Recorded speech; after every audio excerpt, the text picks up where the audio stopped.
Paramashivoham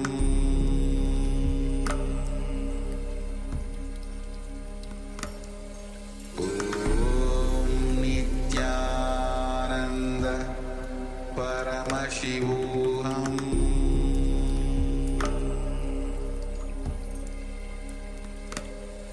Om Nityananda Paramashivoham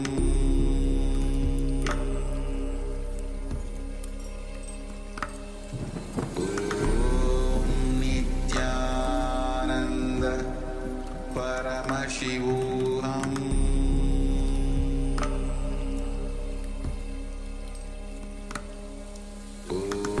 Om Nityananda Paramashivoham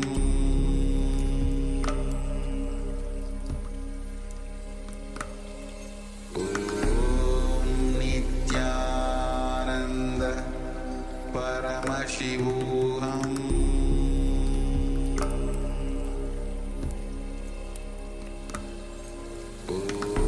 Om Nityananda Paramashivoham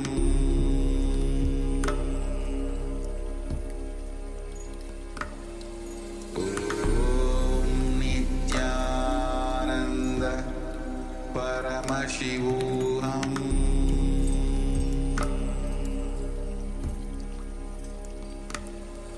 Om Nityananda Paramashivoham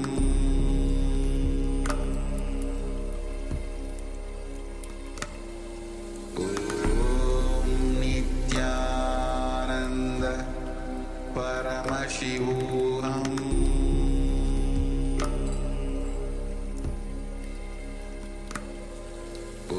Om Nityananda Paramashivoham. Yes, you can relax now. If you covered your eyes, then take a moment to uncover, remove the eye bands, and gently let the light come back into your eyes.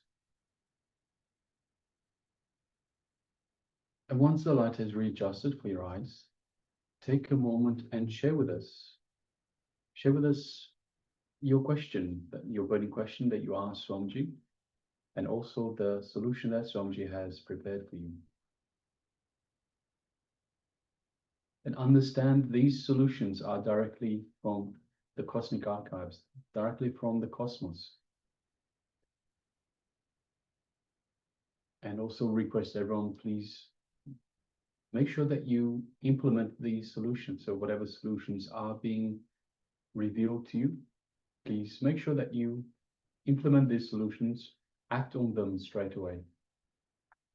Because if you don't act on these solutions, it's almost like not asking for the solution in the first place. All right, so please, requesting everyone, take a moment and share. When all the participants on the YouTube, you can also start sharing.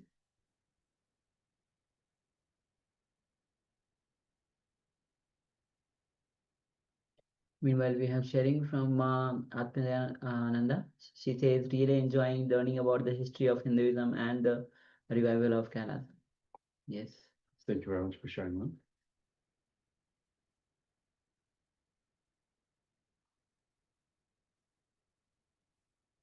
Ma Gyanpadani shares, Swamiji, we did a special Crea meditation in PSM1. I felt that some part of my body were totally blocked. Do you recommend that I do this Crea technique every day? And the solution that was revealed is, yes, my daughter, practice it for yourself. It will help you to release the tension in your body, mentally and emotionally too. Yes, thank you for sharing. Thank you very much for sharing that. Awesome revelations. Yes, You're having the questions, and your third eye is Swamiji is revealing the answers as well. So thank you. And thank you for sharing. It's important to share your revelation also. Yes, Ma Anandeshwari says, please help me complete. And Swamiji says, I am with you. Yes, Thank you very much for sharing that.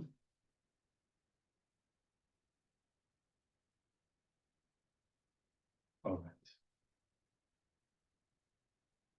So these are powerful revelations from the divine. So once again, you can use this for anything, absolutely anything at all. So any issues, any questions that you have, there's nothing too small, too big.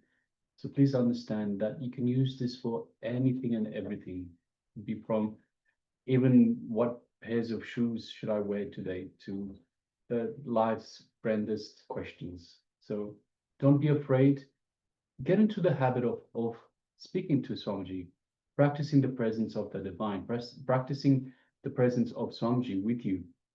And you can always ask questions, you can speak to Swamiji, and of course ask for solutions. And this is very, very important power manifestation, very important communication to Swamiji, where Swamiji gives you direct guidance from the space of oneness, from the space of the superconsciousness that is permeating all of cosmos. That is Paramashiva himself.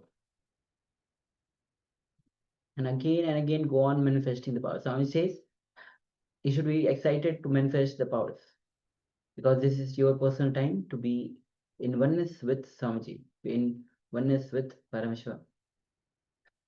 So with this, we'll be entering into the next revelation by Swamiji, which is going to be on beyond body and mind. And Swamiji will be guiding us on the meditation for the neutral space. So let's, as of now, all our experiences are either of the body, either of the mind, whether it is joy experiences, pain experiences. But Swamiji here will be revealing us what is beyond the body and the mind. So let's come to the space of listening and let's enter into these revelations by Swamiji.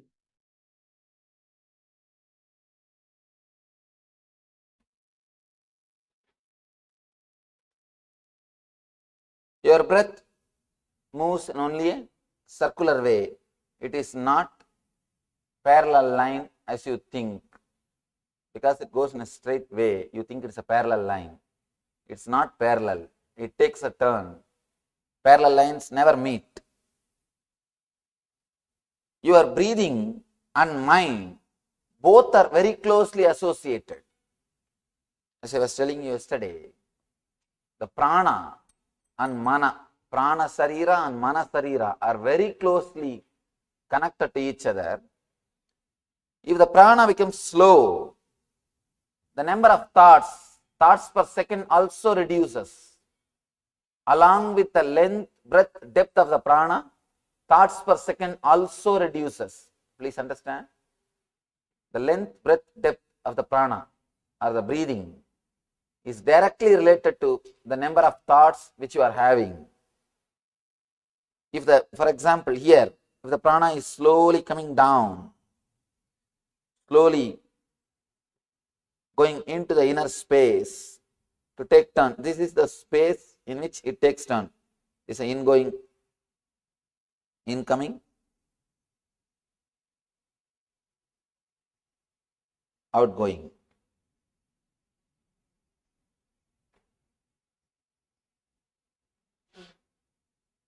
This is the prana.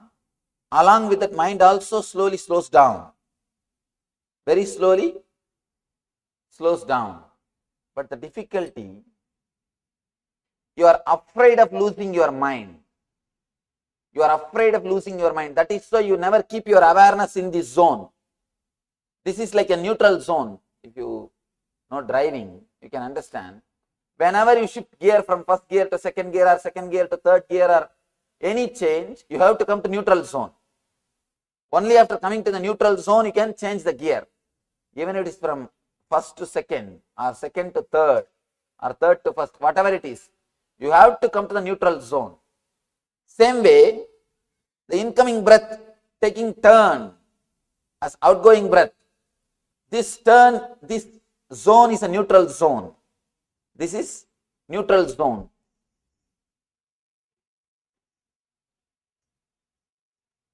You are afraid of this neutral zone because in this neutral zone you are empty.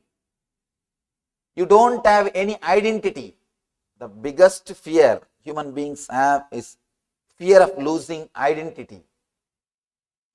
Fear of losing the identity. I tell you, even fear of losing death is not great fear, like fear of losing identity. Fear of losing death itself is nothing but you don't know how you will be after death. If you are very clear, you will be in some way, you don't have the fear. Here, you are not very clear about how you will be after death, how you will be after you leave the body. It is the identity, the fear of losing identity that is much worse than fear of death. Here, when you pass through this neutral zone, when your breath stops, your mind also stops. You do not want this space. That is why you just jump this space. You never keep your awareness. You are never aware of this space because you do not want to lose your identity. If your mind stops, you will not have identity for a few moments. You will lose your identity and you always think you are only identity. You exist just only on identity. When you feel your identity is lost, you feel you are no more. That's the reason whenever you come to this zone, you just take a jump. You are never aware of this zone. Every moment this zone is happening in you again and again. Whenever your incoming breath takes outgoing as outgoing or outgoing takes as incoming, this is also neutral zone. But you are afraid of these two neutral zones. You just take a jump. You do not want to be aware of this space. Every moment, when the incoming breath takes as outgoing, outgoing takes as incoming, you are afraid of this neutral zone because in neutral zone you don't exist. In neutral zone, your identity is lost. You do not want to be aware of losing your identity. You do not want to lose your identity. You are so obsessed with your identity. You are so caught. You are completely caught with your identity. You do not want to even remain for a moment, even for a kshana. You do not want to be without your identity. Constantly you are protecting your identity. But the big problem is your identity is completely social. It is not existential. It is just comparative reality. It is not existential reality. Whatever you think as your identity, your money, relationship, your age, your sex, whatever you call as your identity, it is just societal and suicidal. Societal and suicidal. It is not the existential reality. It is just comparative reality. But the big thing is, you are afraid of existential reality and trying to protect your comparative reality, but you think you are protecting something which is. It's a real fun actually. You are trying to protect which is not against which is. Which is your reality, that neutral space, that gap. Which is not is your comparative reality, your identity. You are trying to protect your identity against your reality. That is where you miss the whole game. That is why our life is a big failure. You are trying to protect which is not. You are trying to fight for which is not against which is. See, the light has got an existence. It has got positive existence. But darkness doesn't have positive existence.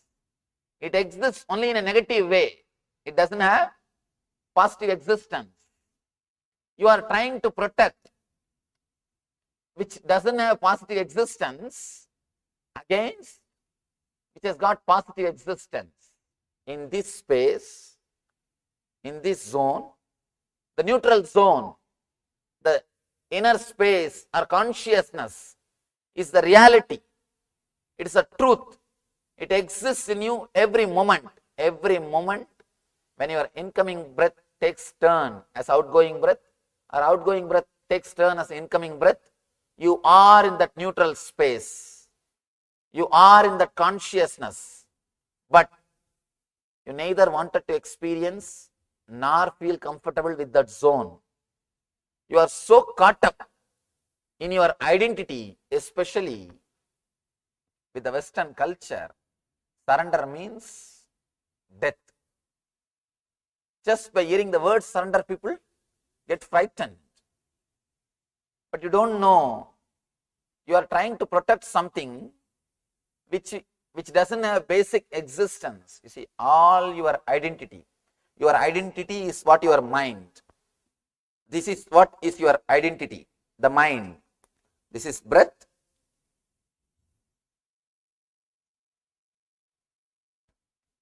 This is breath and it's mind.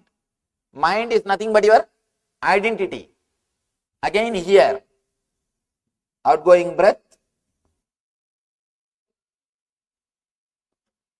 mind. This is the zone, neither breath is happening nor the mind is working. This is the zone where both stop. When your breathing stops, when your mind stops, you experience the zone of consciousness. This is what I call neutral zone. The difficulty is, if your mind doesn't feel comfortable, if your identity doesn't feel comfortable, then naturally you just jump this zone.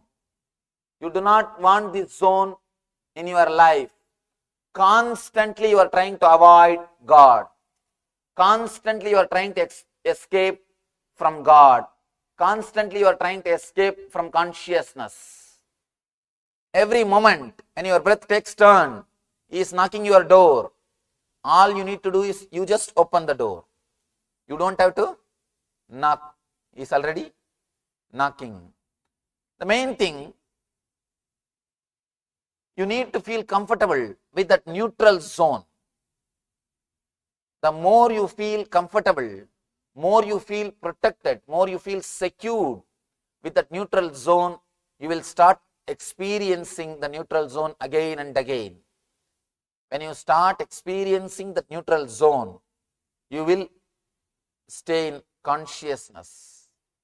Yesterday, Shiva was giving us a technique to be a witness of only one neutral zone. Incoming breath becoming outgoing. Incoming breath taking turn as outgoing. He was speaking about only one neutral zone, because immediately you can't be aware of both the neutral zones. Only one you can start. Yesterday he started with first neutral zone. Now he goes deep. He goes deep. Now he says, be aware of both the neutral zones. Be aware of both the neutral zones. There is a proverb. If cat will think, you can see cats when they drink milk, they will always close their eyes tight, because they think once they close their eyes, the whole world will become dark. Nobody will see that they are drinking milk. You are also doing the same thing. When you chant some mantra, because you don't pay attention to the fear, you think the fear has disappeared. Let you be very clear, fearlessness does not mean non-existence of fear. It means the fear will be there and you will have tremendous energy or courage to live with it. Who can flirt with the fear, the maximum fear, and the energy or the courage to live with it is what? Is the quality of Bhairava. Bhairava means, it is not that he doesn't have fear, he can flirt with fear. He is not affected by fear. One more thing, the very quality of life is fear. People come and ask me, Swamiji, I am always having the fear of unknown, what to do? I tell them, please be very clear, you are alive. There is a possibility of losing something, that is why you are afraid. If you don't have any possibility, you will never be afraid. You will never be afraid. That is why these barbarians, barbaric societies, they are never afraid. You can see constantly these fellows going out and killing people. War, all wars. You can see people who are barbaric only win in the war. The big problem is people who are sensitive, respectful to the life, they don't feel like fighting. They don't feel like fighting because they don't feel that there is need for protecting anything. But these barbaric people, they go on killing everybody. Let it be very clear, fear is the basic quality of life. You can be fearless if you are in graveyard. If you are already in graveyard, there is no need to be afraid of anything. Nothing to lose. If you have something to lose, you will have fear. Nothing can be done. Nothing can be done. That is the quality of life itself. Here, Shiva says, Bhairavi, O Bhairavi, means, oh, energy you can flirt with fear, who can have or go beyond.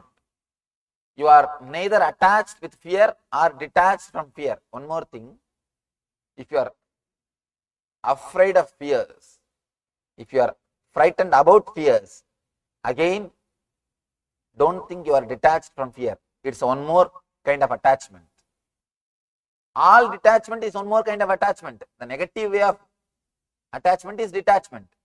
If you are afraid of fear, if you are frightened about fear, again, you are in fear. Your consciousness will be moving around the fear. One thing, sometime if you are energetic, if the hormonal pressure in your body is high, you do things without intelligence, without thinking about the result. That is what you call as courage. Let it be very clear, whatever you think as courage is not courage. You do not think about consequences. In hurry, just when you run, you don't know what you are doing and you just do it. And you do not know what you have done, or you do not know what you want to do, and you just run and finish it off. Small story. 3 friends ran to the railway station. Last moment at 10:21, 10:20 is the train time, 10:21, somehow 2 of them they got into the train. The third one missed. Station master came and petted, tried to console him. Don't worry, at least your friends have made it. Said, no, they came to see me off. They came to see me off. Be very clear, sometime in the hurry, you don't know what you are doing. And that is what you claim as courage. When the hormonal pressure is little more than your intelligence or logic, you do something which you claim as courage. That's all. Otherwise, except a man who has experienced this neutral zone, nobody can talk about courage. The real courage is to let go your identity, which you think as you. To relax from the identity, which you again and again associate as you. Whether your money or your relationship, whatever you think as your power, whatever gives you the power. As on now, the source for inspiration or the source for power is only the matter. Your bank balance, your house, your relationships, your car, or whatever you think as yours. The your education, the I and mind, you derive inspiration from the I and mind, fear and greed, your wealth and relationships. Let you be very clear, if you are deriving inspiration, if your fear and greed are your properties, your identity is the source of inspiration for you means, let you be very clear, you are not too far away from depression. Because how long greed will be alive? How long fear will be alive? The greed will disappear the moment you have that product. Or if you understand that you can't have it. If you understand, if you achieve or understand you can't have, both the time the greed will disappear. Then you don't have any source of inspiration. You don't have anything which makes you run. You don't have anything which brings you to life. Same way with fear. If your identity is based on society, be very clear, you are nothing more than a puppet. Big problem is, at least in puppet show, puppets are handled by one man. In your show, you are handled by thousands of people. Any single man can put you into depression. One word is enough. You are already in depression. If somebody asks, are you mad? You shout and prove you are mad. Somebody asks, are you mad? You shout and prove that, yes, I am. I always tell people, if you don't open your mouth, people may suspect you are a fool. If you open, you will confirm it.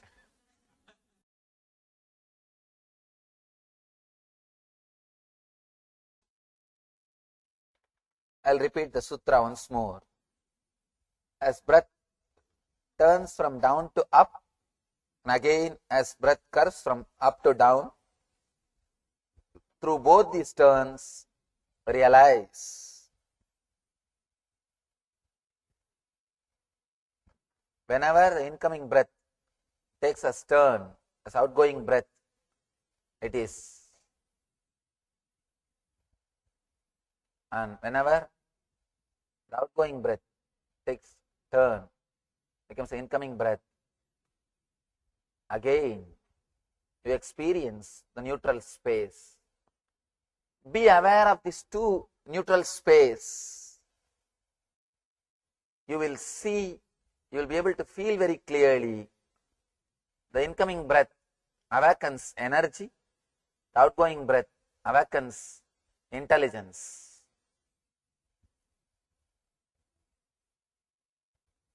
Of course, in a way, energy and intelligence are one and the same. Two sides of the same coin. To give you a little deeper explanation, energy, intelligence, love, bliss, all these things are one and the same. When the consciousness expresses through your head, it's intelligence. When it expresses through your heart, it is love. When it expresses through your being, it is energy. When it is there as it is, without moving, it is bliss. So all four are same phenomena, different names of same space. Now it is time, we will work on the meditation technique. If you have intelligence without energy, it is curse, dangerous. Be very clear, it is curse. A small story. In a party, one guy goes near a lady and asks, please pardon me, but I am not able to resist noticing beautiful diamond in your finger. What is it? She said, oh yes, you must have heard about this Culbertson diamond. It's very popular. But it comes with a curse. He asked, what curse? Oh, that curse name is Mr. Culbertson.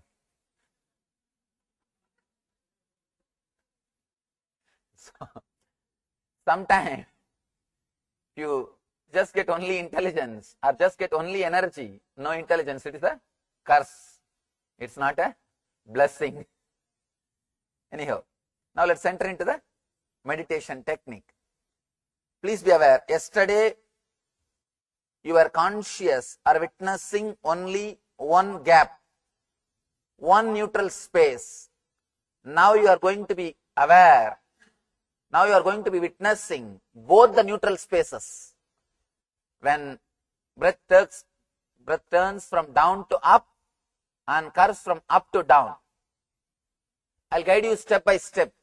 First, I'll guide you to be aware of only incoming breath. Next, you will be aware of only outgoing breath. Third, you will be aware of only one turn. Then fourth, you will be aware of both the turns. Let's go step by step so that you will be able to completely touch the neutral space. You will feel completely comfortable with the neutral space. Decide very clearly, for next 10 minutes, I am dropping my identity. I'll feel comfortable without my identity. Be very clear. Your identity is the main reason why you take jump. Whenever you come near that neutral space, you do not relax into the neutral space. You just jump and go to the next step. You do not want the neutral space to last long. You do not want to be aware of that neutral space because you are afraid of losing your identity. It's a beautiful chance. God is knocking at your door. Please relax from your identity and experience the Shiva consciousness. And one more thing, tomorrow I am going to start the discourse at 7:30 itself. Tomorrow is the beautiful technique. Shiva is taking us step by step, deeper and deeper layers. Tomorrow is taking us to a different dimension, totally altogether different dimension. Tomorrow is the third sutra. My main message for this whole trip, be unclutched. Tomorrow I will be speaking on that main theme for this whole spring tour. The main theme is be unclutched. So, tomorrow is the sutra of being unclutched. So, tomorrow I may start at 7:30 and it may end, it may take some 3-4 hours. It is a beautiful sutra. I can say that is the essence of Shiva Sutra.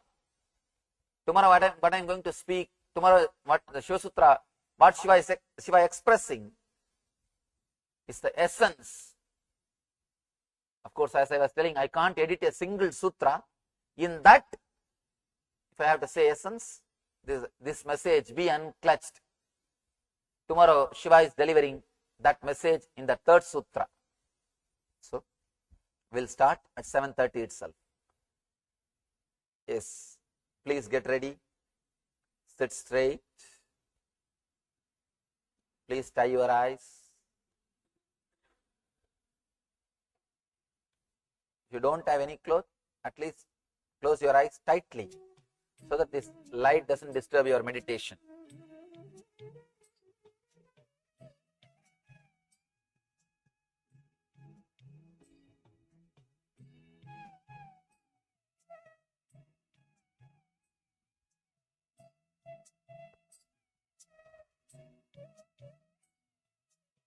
Inhale and exhale as slowly as possible, as deeply as possible.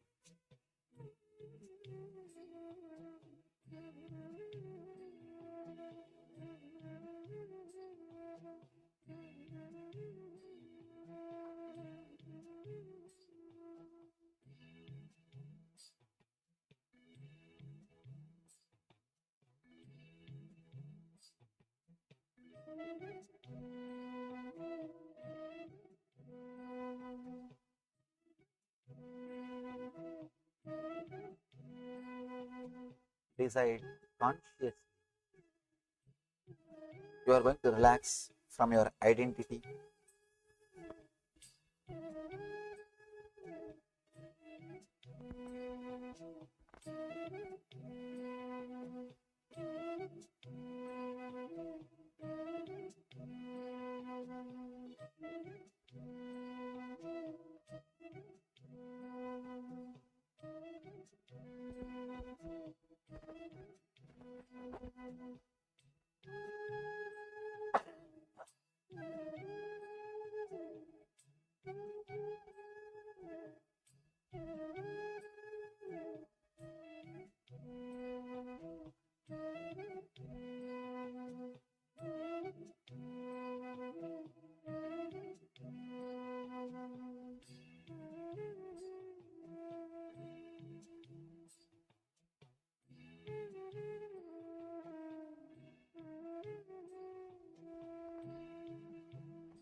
start witnessing the incoming breath.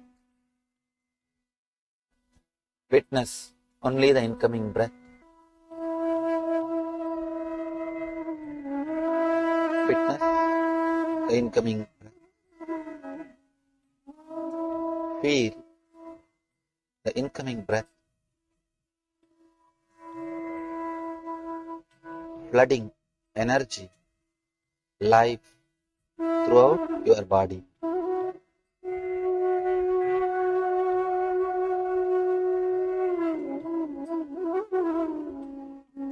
Feel clearly, deeply. Incoming breath is bringing life to your body. It is bringing energy to every cell.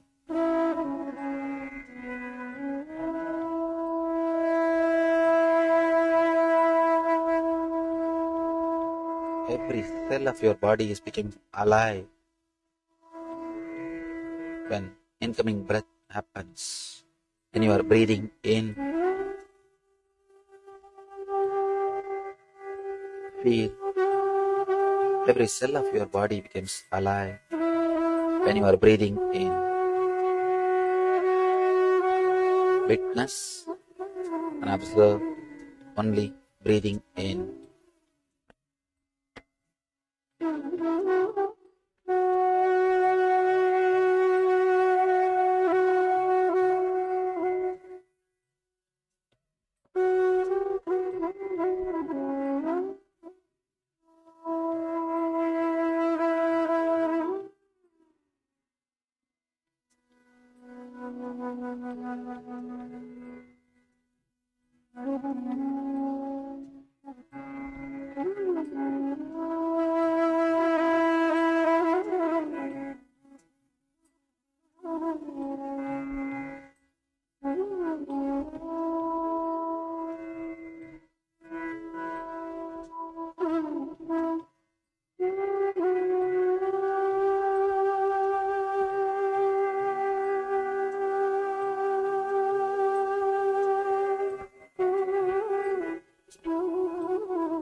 Start observing, witnessing only outgoing breath.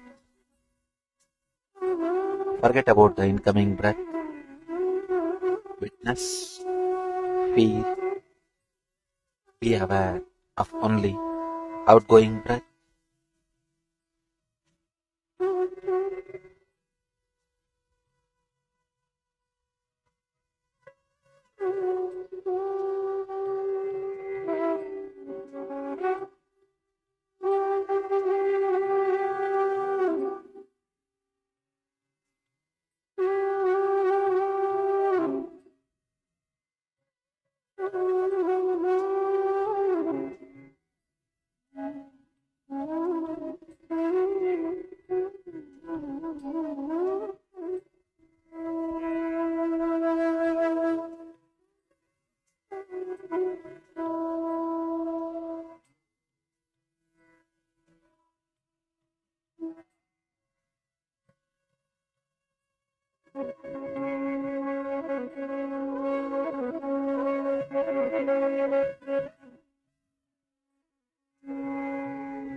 Start witnessing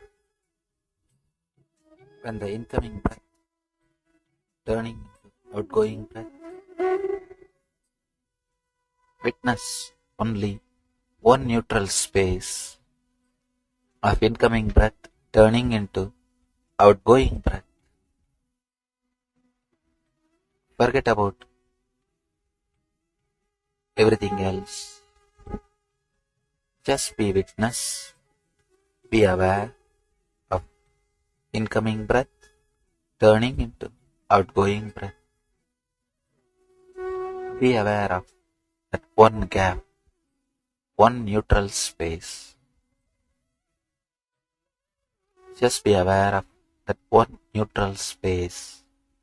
Witness only that one neutral space.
If you miss the gap, do not worry or feel guilt. Just be aware of the next gap. Be aware of only one gap, incoming breath turning into outgoing breath. Just be aware, be witness of that one neutral space.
Start witnessing. Be aware of both the gaps. Incoming breath becoming outgoing breath. Outgoing breath becoming incoming breath. As breath turns from down to up, and again as breath curves from up to down. Be aware. Start witnessing both the neutral space, both gaps.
Witness both the neutral spaces.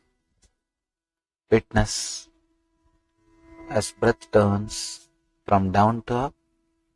Again, breath curves from up to down. Be aware. Be completely relaxed through both these turns. Feel clearly you are flooded with energy and understanding. You are flooded with energy and intelligence. You are in bliss, eternal bliss.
Om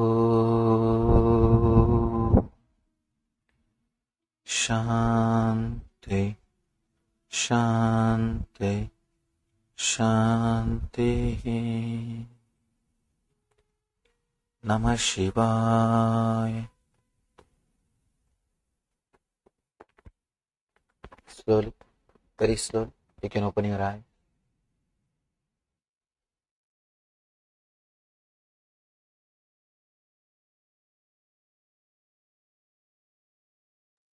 Yes, slowly, very slowly.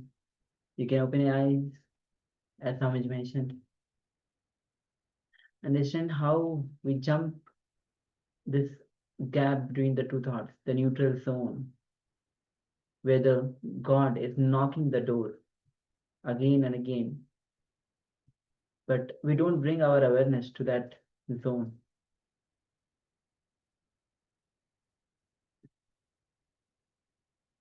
So this meditation is to bring your awareness to that neutral zone where God is knocking the door, and we skip it again and again and again. And it is the moment the breath reaches that zone, our mind is frightened, and we skip that zone. All right, slowly you can relax from this meditation on the neutral zone. But whenever you find time, sit with this intense declaration to bring awareness on the neutral zone.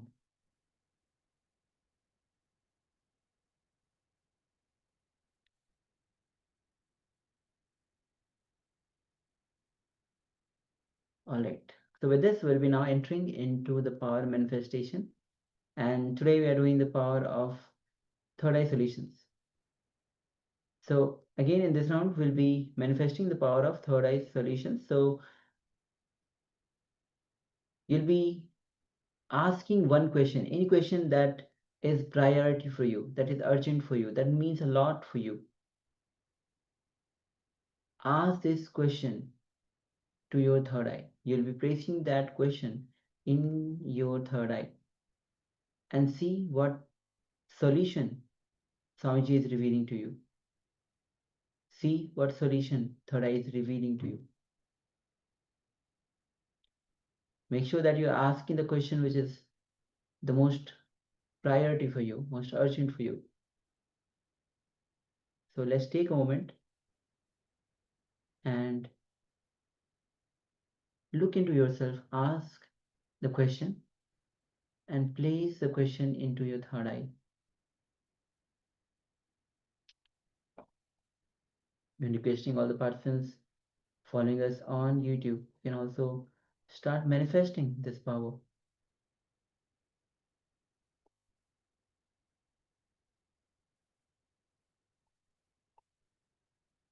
Once you have placed the question into your third eye,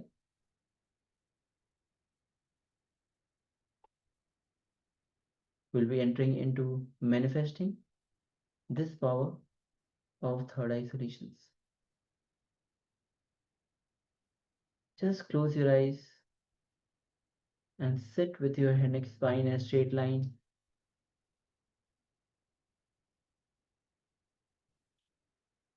Visualize Swamiji in your inner space and gently bring your awareness to the third eye.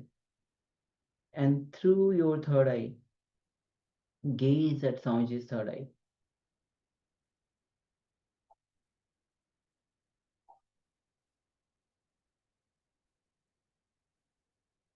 And have that intense declaration to manifest this power. Ask Swamiji to reveal the solution for your problem. Let's connect with Swamiji through the Mahavakya. Om Nityananda Paramashivoham. Om Nityananda Paramashivoham. Om Nityananda Paramashivoham. With this, let's enter into this round of power manifestation. The power of third eye solution. Let's begin.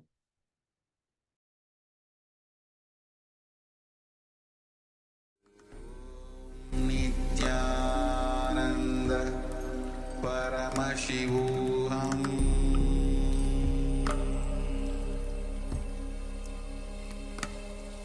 Om Nityananda Paramashivoham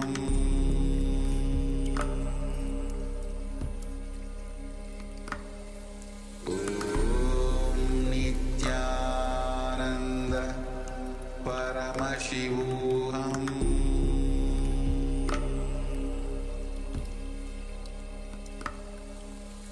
Om Nityananda Paramashivoham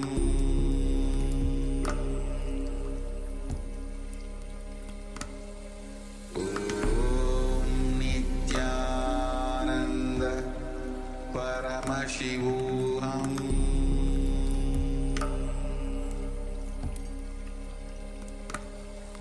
Om Nityananda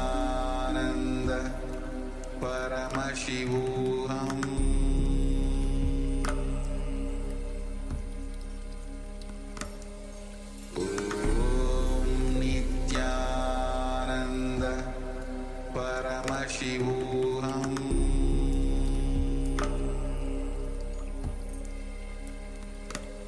Om Nityananda Paramashivoham Paramashivoham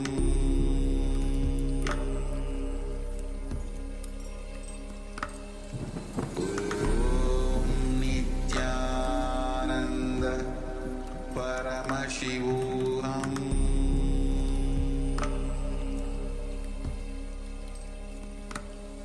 Om Nityananda Paramashivoham Paramashivoham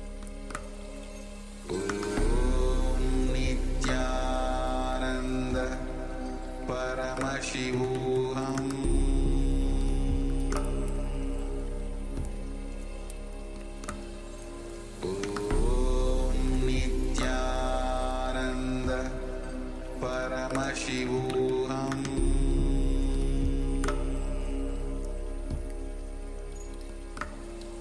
Om Nityananda Paramashivoham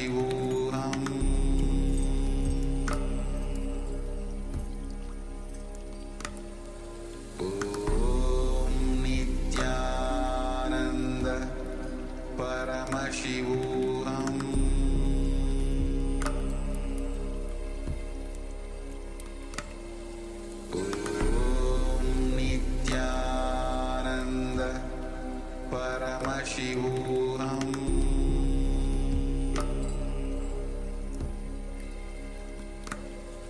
Om Nityananda Paramashivoham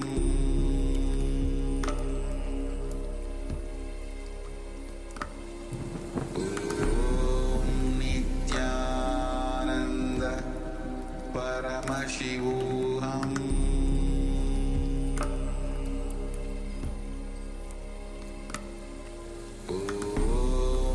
Nityananda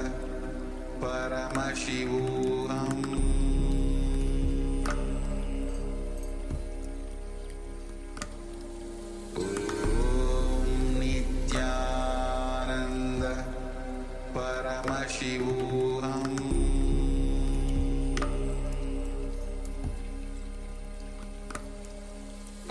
Om Nityananda Paramashivoham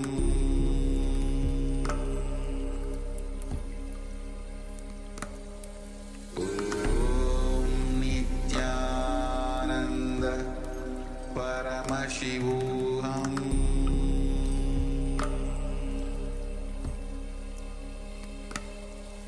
Om Nityananda Paramashivoham